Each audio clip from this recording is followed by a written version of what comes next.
Bismillahirrahmanirrahim. Assalamualaikum warahmatullahi wabarakatuh. Alhamdulillahi rabbil alamin. Wassalatu wassalamu ala ashrafil anbiya'i wal mursalin wa ala alihi wa sahbihi ajma'in, amma ba'du. Puji syukur kehadirat Allah Subhanahu wa Ta'ala atas berbagai macam nikmat yang Allah Subhanahu wa Ta'ala berikan kepada kita. Salawat dan salam mudah-mudahan Allah Subhanahu wa Ta'ala sampaikan kepada Nabi kita, Nabi Muhammad sallallahu alaihi wasallam. Allahumma salli ala Sayyidina Muhammad wa ala ali Sayyidina Muhammad. Mudah-mudahan dengan kita bersalawat ke atas Rasulullah sallallahu alaihi wasallam, kita akan mendapatkan syafaat baginda Nabi Muhammad sallallahu alaihi wasallam di yaumul qiyamah. Amin ya rabbal alamin. Bapak Ibu hadirin, adapun kajian kita pada subuh kali ini adalah menerangkan ayat Al-Quran surat Al-Baqarah ayat yang ke-153. A'udzu billahi minasyaitonir rajim. Ya ayyuhalladzina amanu ista'inu bis-sabri was-salah. Innallaha ma'as sabirin. Wahai orang-orang yang beriman, carilah pertolongan kepada Allah Subhanahu wa Ta'ala dengan sabar dan salat. Sesungguhnya Allah Subhanahu wa Ta'ala bersama dengan orang-orang yang sabar. Bapak Ibu hadirin yang dirahmati oleh Allah Subhanahu wa Ta'ala, pertama, ayat ini Allah panggil dengan ya ayyuhalladzina amanu, wahai orang-orang beriman. Para ulama menjelaskan, apabila Allah Subhanahu wa Ta'ala di awal ayat memanggil ya ayyuhalladzina amanu, maka di antara hikmah dan pelajaran yang dapat kita ambil, kita akan mengetahui seberapa banyak atau seberapa besar atau seberapa tinggikah keimanan yang ada dalam diri kita masing-masing. Di samping bahwasanya ayat yang diawali dengan ya ayyuhalladzina amanu itu adalah ayat-ayat yang diturunkan oleh Allah Subhanahu wa Ta'ala di kota Madinah, sedangkan ayat-ayat Al-Quran yang diturunkan di kota Makkah diawali dengan ya ayyuhan nas. Bapak Ibu hadirin, setiap kali Allah panggil ya ayyuhalladzina amanu, maka kita bisa melihat kadar iman kita masing-masing. Bahkan kita juga dari ayat ini bisa melihat kadar iman seseorang, kadar iman orang yang berdekatan dengan kita, kadar iman orang kampung kita, tetangga kita, dan lain sebagainya. Karena ada penyampaian-penyampaian yang Allah Subhanahu wa Ta'ala sampaikan selanjutnya. Bapak Ibu hadirin yang dirahmati oleh Allah Subhanahu wa Ta'ala, kita dihidupkan oleh Allah Subhanahu wa Ta'ala ini tentu ada maksud dan tujuannya. Di antara maksud dan tujuannya itu adalah untuk mengabdi, menyembah kepada Allah Subhanahu wa Ta'ala. Di samping itu juga tujuan diadakannya kita ke alam dunia ini supaya menguji keimanan kita masing-masing. Dalam Al-Quran surat Al-Ankabut ayat 2 dan 3, ahasiban nasu ayatraku ayyaqulu amanna wa hum la yuftanun. Apakah manusia itu mengira bahwasanya setelah dia mengucapkan aku beriman kepada Allah, lalu dia dibiarkan saja tanpa diberikan ujian oleh Allah Subhanahu wa taala? Dan sesungguhnya Allah Subhanahu wa taala itu telah menguji orang-orang sebelum mereka. Bapak Ibu hadirin yang dirahmati oleh Allah Subhanahu wa taala, maka kita ini sedang dalam ujian Allah. Sedang dalam ujian Allah. Imtihannya Allah Subhanahu wa taala. Maka segala sesuatu yang datang kepada kita, suka maupun tidak suka, itu bagi orang yang beriman kepada Allah dan kepada Rasulullah itu adalah ujian. Kalau perkara-perkara yang tidak suka, apa-apa saja. Kita tidak suka apa-apa saja. Contohnya kematian. Mungkin di antara kita banyak yang tidak suka dengan kematian, tapi ada di antara hamba-hamba Allah Subhanahu wa taala yang suka dengan kematian. Bapak Ibu hadirin, apakah ada dari kalangan keluarga kita yang mati lalu kita tersenyum, kita tertawa? Kan tidak ada. Kenapa orang itu sedih? Kenapa orang itu menangis? Karena dia tidak suka. Kalau ada ibu kita meninggal, ayah kita meninggal, anak kita meninggal, keluarga kita meninggal, nah itu sesuatu menunjukkan bahwa kita tuh tidak suka. Kematian pun adalah ujian Allah. Sesuatu yang kita tidak suka, apalagi kebangkrutan. Ada nggak orang yang suka bangkrut? Alhamdulillah, syukur alhamdulillah saya dibangkrutkan oleh Allah. Sesuatu yang tidak suka, kebangkrutan, kesakitan, kematian, kebakaran, kehilangan, kesakitan dan lain sebagainya, itu semua ujian yang Allah berikan kepada hamba-hamba yang beriman kepada Allah Subhanahu wa taala. Bapak Ibu hadirin yang dirahmati oleh Allah Subhanahu wa taala, untuk apa Allah Subhanahu wa taala menguji? Supaya Allah itu benar-benar mengetahui, la ya'lamanna Allahu alladzi nasadaqu wa la ya'lamal kadzibin. Supaya Allah itu mengetahui siapa di antara hamba-hamba Allah Subhanahu wa taala itu yang imannya benar. Dan supaya Allah juga mengetahui di antara hamba-hamba Allah Subhanahu wa taala itu imannya bohong, imannya dipenuhi dengan kedustaan. Makanya ayat ini yang kita pelajari pada subuh kali ini diawali dengan ya ayyuhalladzina amanu, wahai orang-orang beriman itu, supaya kita ini bercermin diri, supaya juga kita mengetahui orang lain kadar imannya masing-masing. Kenapa bisa begitu? Ayo coba, ketika datang ujian kepada kita, datang kematian, datang kehilangan, datang kebablasan, kesakitan dan lain sebagainya, maka apa kata Allah? Wasta'inu bis-sabri.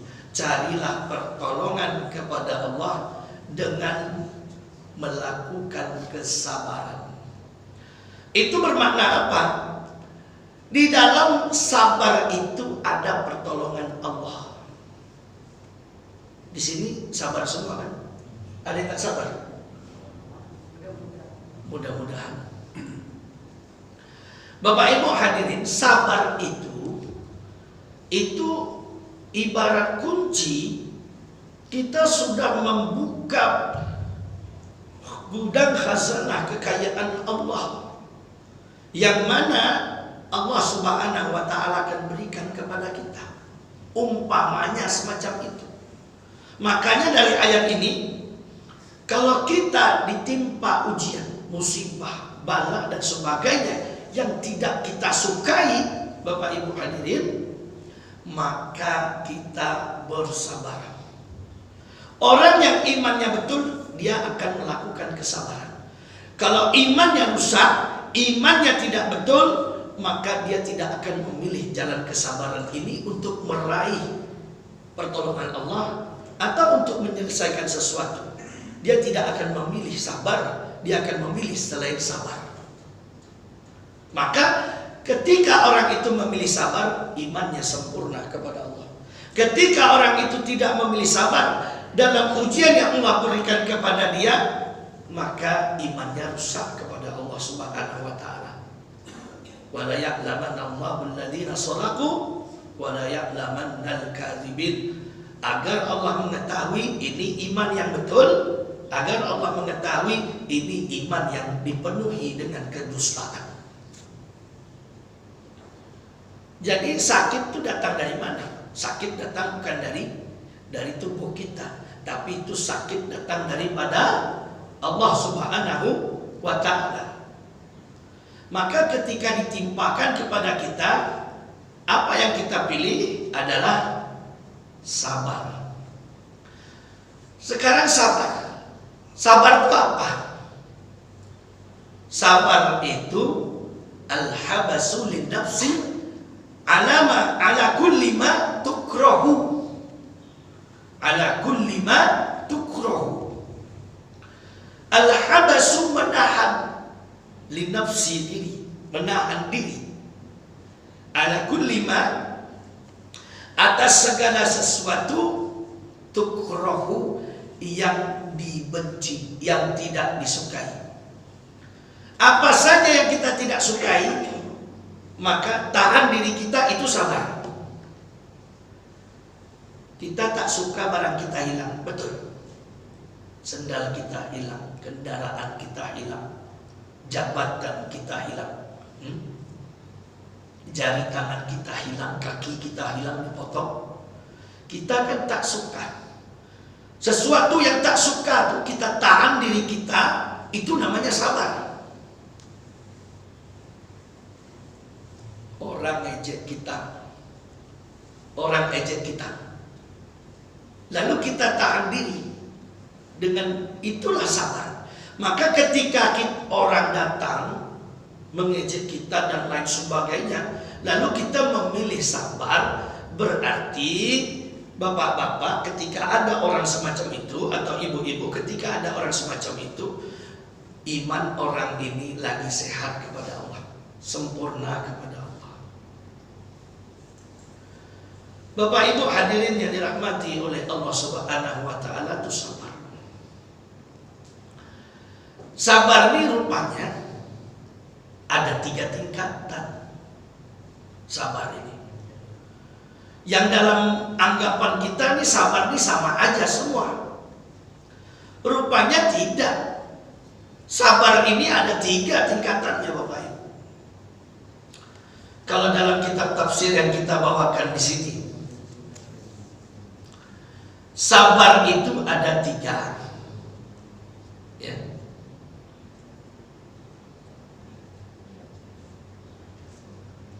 Ini al-masa'ib bi aqsabis sabri salasatun. Musibah, bala, bencana, ujian-ujian yang Allah Subhanahu wa taala timpakan kepada seorang hamba, lalu dia bersabar, maka tingkatan kesabaran itu ada 3. Ada 3 tingkatan. Yang pertama, sabrun ala ta'ah bidawami fi'liha.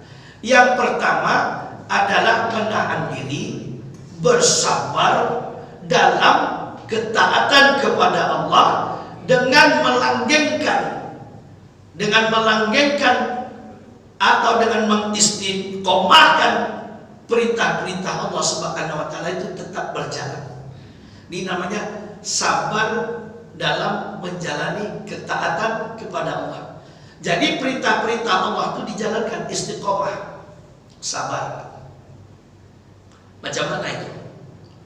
Contohnya, saya sudah tua, kalau subuh nih tua macam saya nih, umur 70 tahun lah umpamanya, 80 tahun lah umpamanya, saya tak tahan dingin. Tapi saya sabarkan diri saya tahankan diri saya tetap datang ke masjid. Maka ini disebut dengan sabar dalam melakukan ketaatan.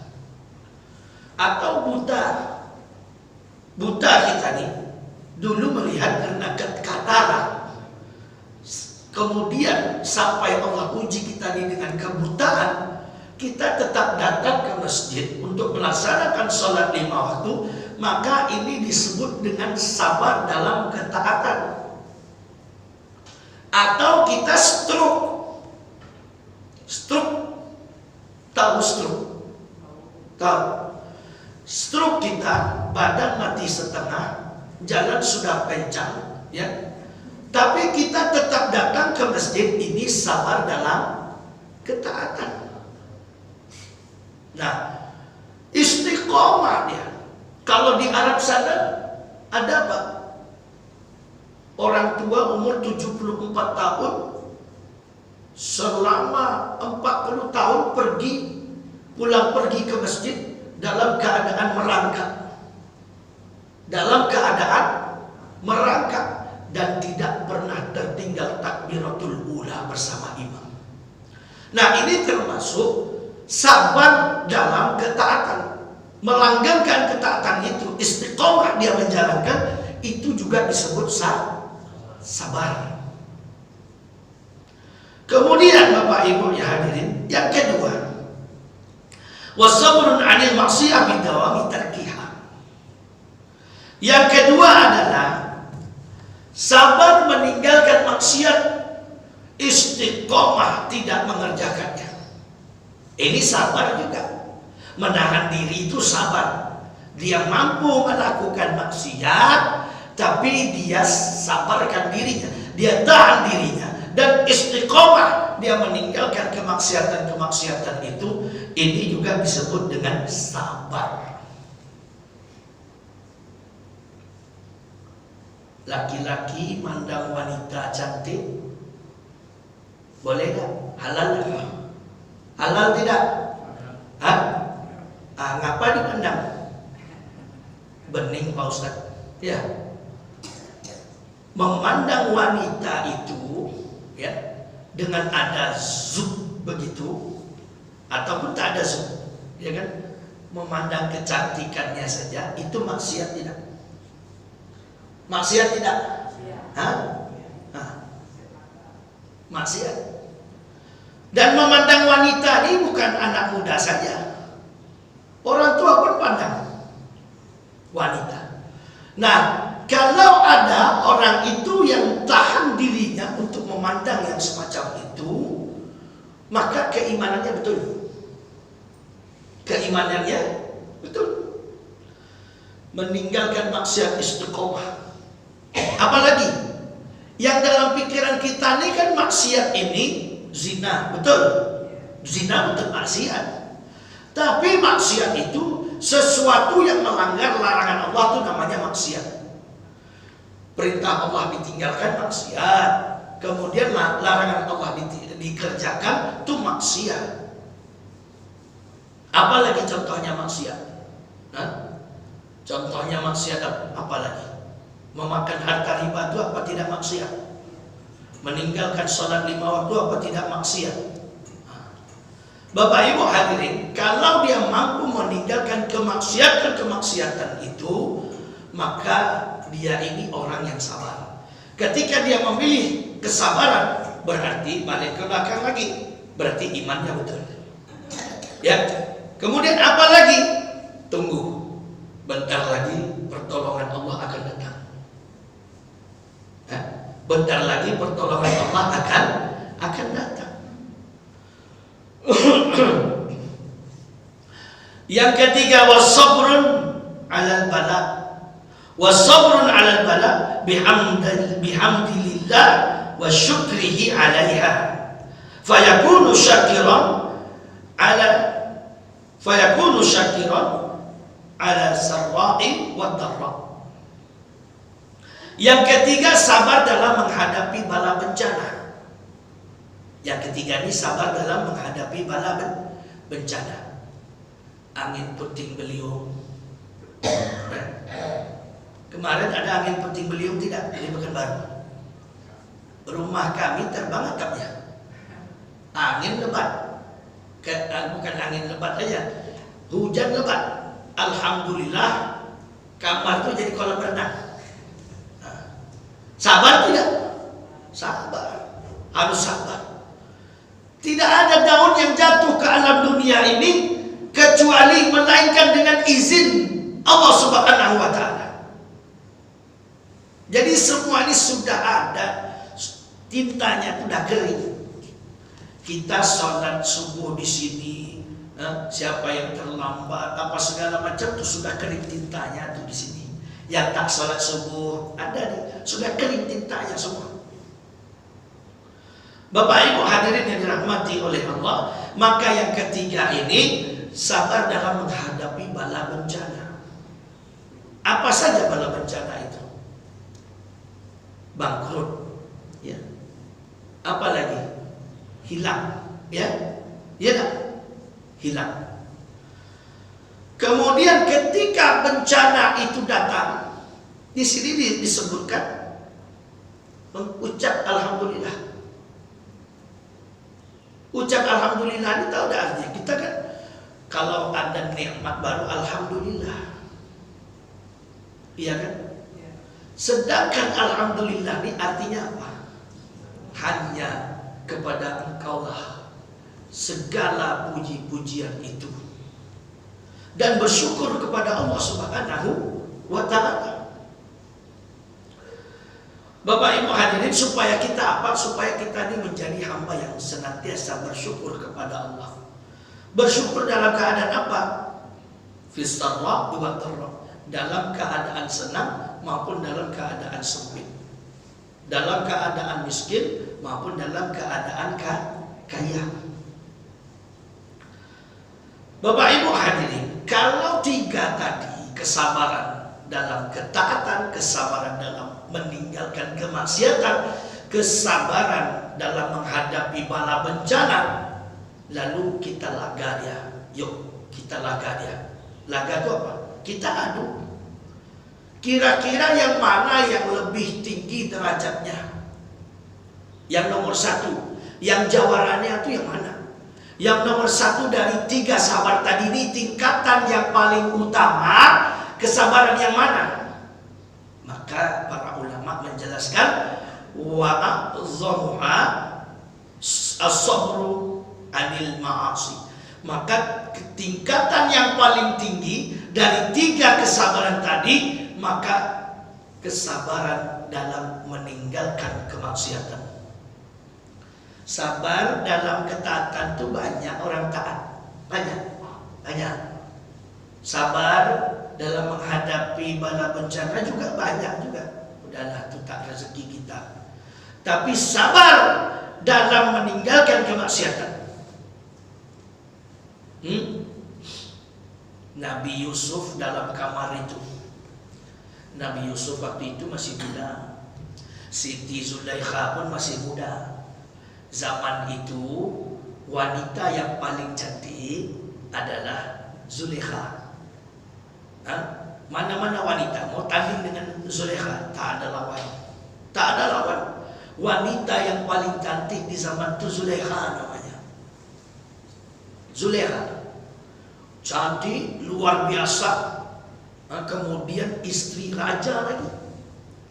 Coba, sama tidak wanita bangsawan dengan wanita yang biasa-biasa dalam berpakaian? Parfumnya macam mana? Bedaknya macam mana? Lipstiknya macam mana? Peralatan kosmetiknya macam mana? Bajunya macam mana? Pakaian luarnya macam mana? Pakaian dalamnya macam mana? Beda. Luar binasa ya. Beda. Wanita yang semacam ini mengajak Nabi Yusuf. Nabi Yusuf dalam Quran itu dibilang oleh Allah, kalau tidak rahmat kami, maka Nabi Yusuf pun mau. Laki-laki mana yang tak ada girah, kalau dirayu sama wanita? Mana? Laki-laki ini kalau diuji dengan pangkat masih bisa lah dia lawan. Diuji dengan harta masih bisa dia lawan. Tapi diuji dengan wanita, bapak moyang kita saja Nabi Adam diuji sama setan. Tidak ada apa-apa setan itu. Tapi ketika diuji dengan Hawa, bang, makan apa? Ayo dari wanita. Hadirin yang dirahmati oleh Allah Subhanahu wa taala. Pujuk rayuannya. Digombal oleh wanita, kalah kita, KO kita. Turun Nabi Adam. Maka kalau tidak rahmat Allah Subhanahu wa taala, takkan mungkin Nabi Yusuf itu pergi meninggalkan perempuan cantik itu. Kunci sudah, pintu sudah terkunci. Yang ngajak bercinta tuh Zulaikha. Dalam kamar yang begitu indah, begitu bagus, tak ada orang sesiapa yang tahu. Tapi dia takut pada Allah.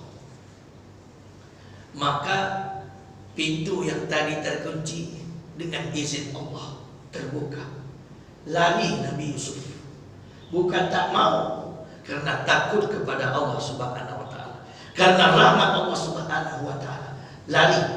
Ditarik sama wanita. Bajunya koyak. Ditarik. Koyak bajunya. Oleh karenanya Nabi Yusuf difitnah bahwa ingin memperkosa istri raja, dimasukkan ke dalam penjara. Apa yang dipilih Nabi Yusuf? Sabar.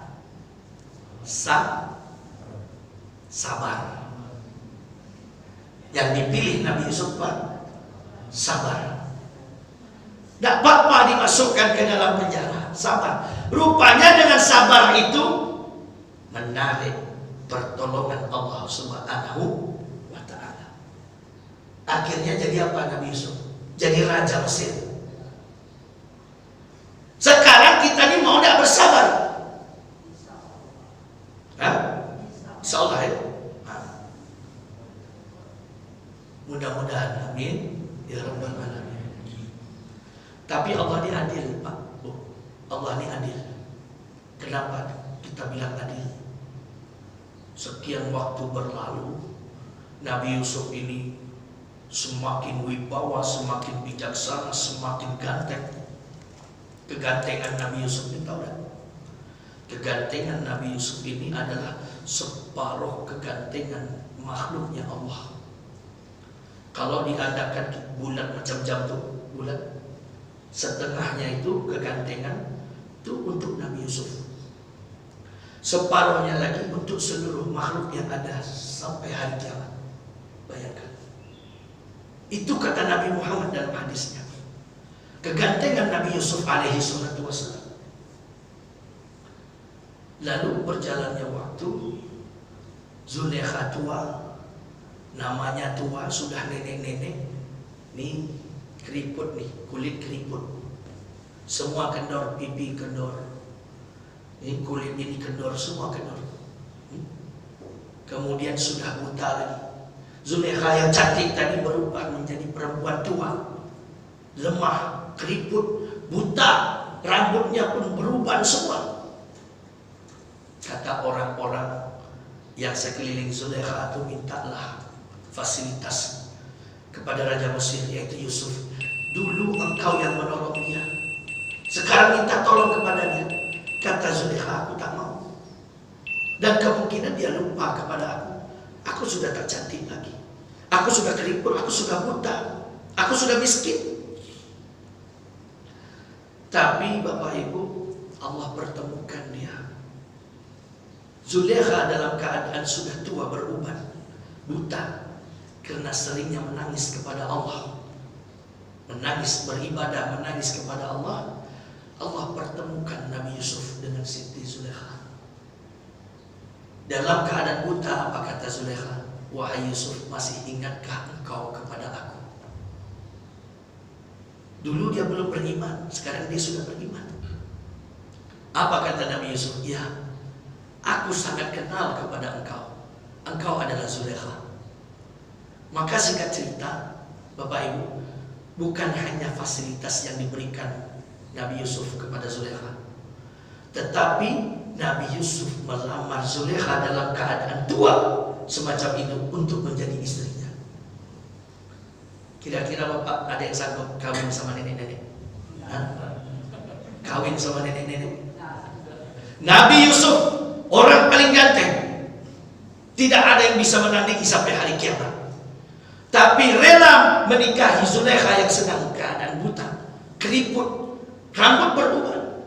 Apa kata Zulaikha? Wahai Yusuf, jangan engkau bercanda kepada aku. Aku tidak bercanda kepadamu, wahai Zulaikha.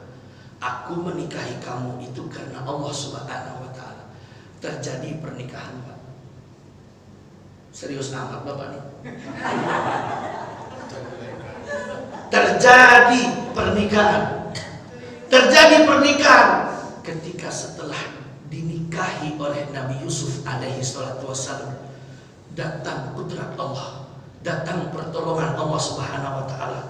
Allah jadikan Zulaikha itu muda kembali, bahkan muda dari Nabi Yusuf alaihi salatu wassalam. Apa bagi Allah yang tak mampu?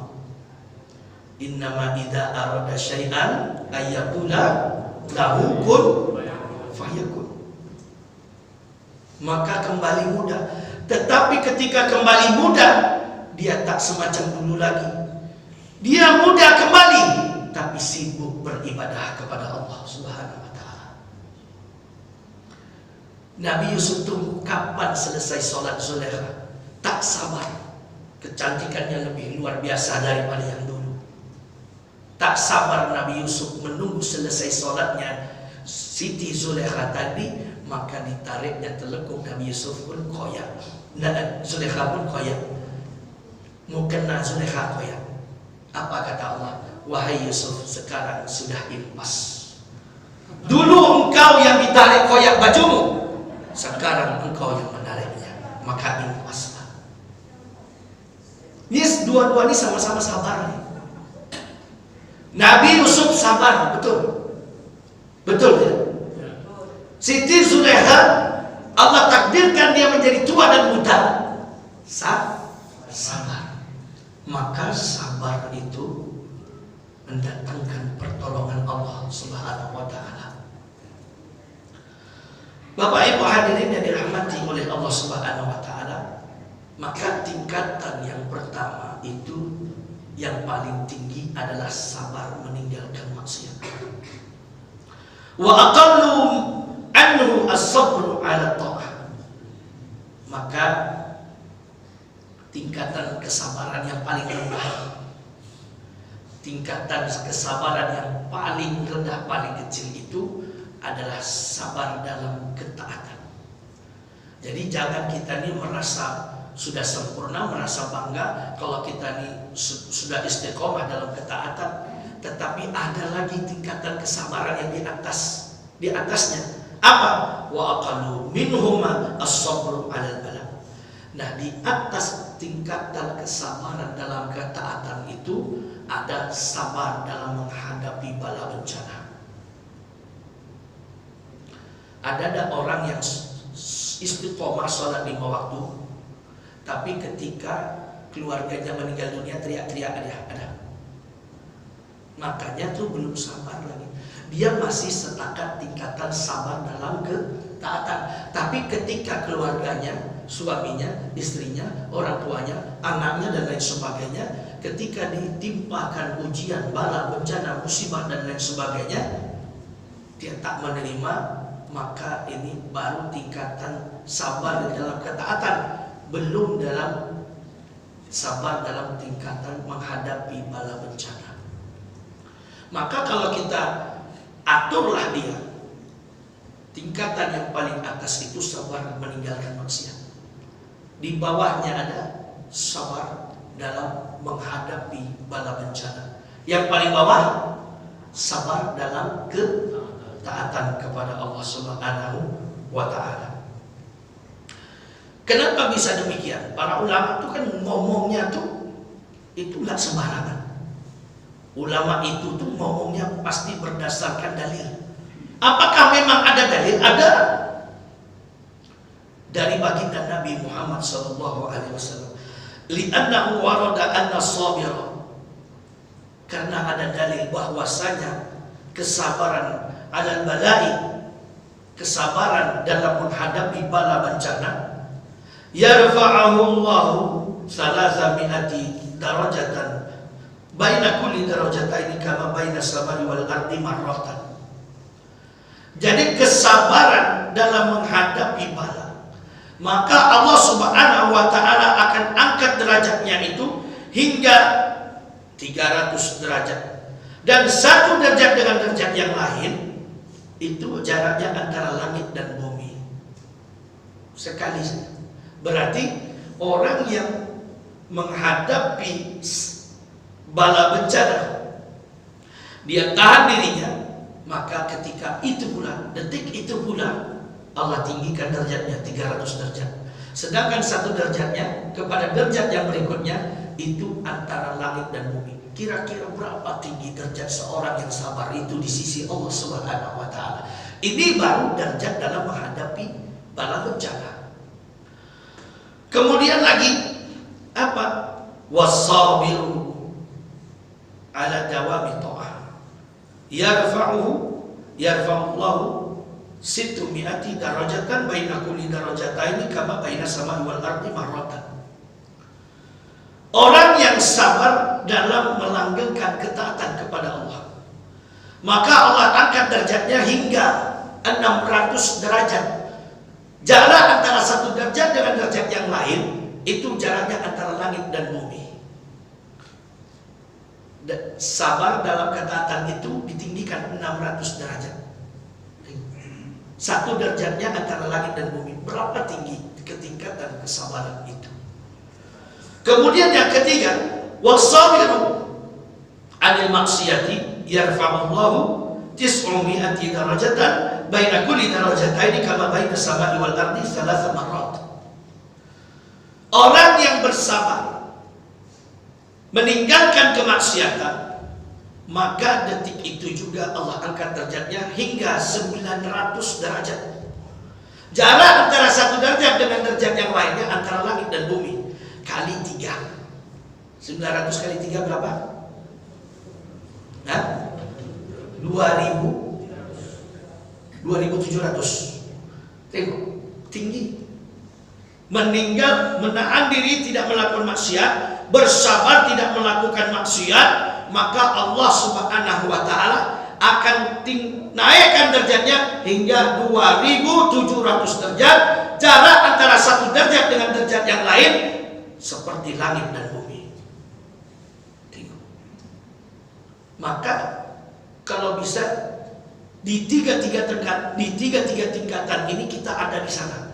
Sabar dalam ketaatan, sabar dalam menghadapi bala bencana, sabar dalam meninggalkan maksiat. Nah, kalau misalnya kita tiga-tiga itu berarti 2700 tambah 600 berapa? 3.300 tambah 300 lagi, 3.600. Kalau di tiga-tiga tingkatan itu kita ada di sana, berarti derajat kita naik 3.300 derajat. Yang satu derajat dengan derajat yang lainnya itu jaraknya antara langit dan bumi. Luar biasa Bapak Ibu hadirin yang dirahmati oleh Allah Subhanahu wa taala. Oleh karenanya Allah katakan, ya ayyuhalladzina amanu, wahai orang-orang beriman, ista'inu bis-sabri was-salah. Carilah pertolongan Allah Subhanahu wa taala dengan sabar dan sholat. Kenapa sholat yang ditulis di sini? Kenapa tidak haji? Kenapa tidak puasa? Kenapa tidak zakat? Kenapa harus sholat? Maka jawabannya mudah saja. Sholat itu adalah ibadah yang agung daripada yang lain. Kenapa bisa demikian? Karena sholat itu penggabungan seluruh daripada ibadah. Dalam sholat baca Quran tidak, dalam sholat zikir tidak, Dalam sholat ucap kalimat syahadat tidak. Dalam sholat bersalawat tidak. Dalam sholat bertasbih tidak. Dalam sholat qiyam tidak. Dalam sholat rukuk tidak. Dalam sholat sujud tidak. Itu semua ibadah. Dalam sholat bertasbih tidak. Itu semua ibadah. Mulai runtutan dari awal sampai salam, semuanya include. Maka sholat itu adalah gabungan beberapa ibadah. Itulah namanya sholat. Maka kalau sholat ini dibandingkan atau dilaga dengan haji, mana yang utama? Sholat. Dibandingkan dengan zakat, mana utama? Sholat. Dibandingkan dengan puasa, mana utama? Sholat. Banyak dalil.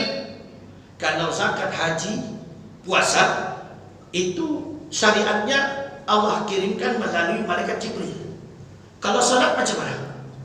Allah panggil langsung baginda Nabi Muhammad sallallahu alaihi wasallam. Banyak dalil-dalilnya. Kalau puasa boleh tak puasa? Boleh. Bagi orang yang tak mampu berpuasa, dah tua renta, tak kunjung sembuh, boleh. Kemudian kalau zakat, bagi orang-orang yang berkelebihan harta, zakat mal dan lain sebagainya. Kalau haji, bagi orang yang mampu, man istata'a ilaihi sabila, bagi yang mampu melakukan ibadah haji.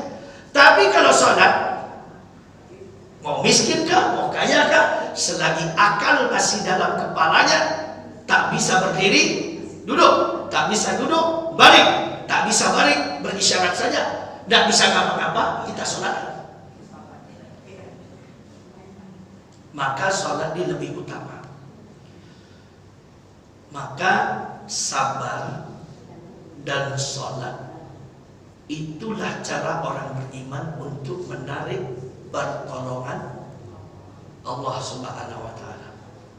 Sabar, setelah itu sholat dan memohon kepada Allah. Makanya di akhir ayat itu, innallaha ma'as sabirin. Sesungguhnya Allah Subhanahu wa ta'ala itu bersama-sama dengan orang yang sabar. Bapak Ibu hadirin yang dirahmati oleh Allah Subhanahu wa ta'ala, di sini kan dijelaskan innallaha ma'as sabirin khassahum wa in kana Allahu ma'a kulli ahadin li'anna al-murada ma'iyatun makhsusatun wa hiya al-aun wal ighatsah. Sebenarnya Allah Subhanahu wa ta'ala ini setiap kita ini dipantau oleh Allah, bukan tak bersama Allah. Cuma yang maksud innallaha ma'as sabirin itu pertolongan Allah Subhanahu wa ta'ala itu sungguh dekat dengan orang-orang yang sabar. Innallaha ma'as sabirin itu, ma'iyatullah itu bersama dengan orang-orang yang sabar. Bapak-bapak nanti kalau misalnya ketemu istri yang cerewet, sabar tidak? Ibu-ibu ketemu suami yang cerewet, sabar tidak? Hah? Ketika kita tuh memilih jalan sabar, maka kita itu bersama dengan Allah. Bersama dengan Allah itu maksudnya apa? Pertolongan Allah Subhanahu wa ta'ala itu sudah bersama dengan orang-orang yang sabar dan orang-orang yang tetap istiqomah mendirikan sholatnya. Sabar dan sholat. Sabar dan sholat ini adalah cara seorang hamba yang beriman kepada Allah untuk meraih pertolongan Allah Subhanahu wa ta'ala. Demikian Bapak Ibu hadirin yang dirahmati oleh Allah Subhanahu wa ta'ala. Mudah-mudahan kajian pada subuh kali ini Allah memberikan kepahaman kita dengan kepahaman yang baik, kepahaman yang lurus, dan kita bisa pula ya melakukan kesabaran ya untuk meraih pertolongan Allah Subhanahu wa ta'ala. Sabar dan sholat. Innallaha ma'as sabirin. Baik, yang benar datang dari Allah Subhanahu wa ta'ala, yang salah itu datang daripada kelemahan kami. Mohon maaf. Untuk sempurnanya majelis kita tutup dengan doa kifaratul majelis. Subhanallah wa bihamdihi, subhanakallahumma wa bihamdika, asyhadu an la ilaha illa anta, astaghfiruka wa atubu ilaik. Wabillahi taufiq wal hidayah. Assalamualaikum warahmatullahi wabarakatuh.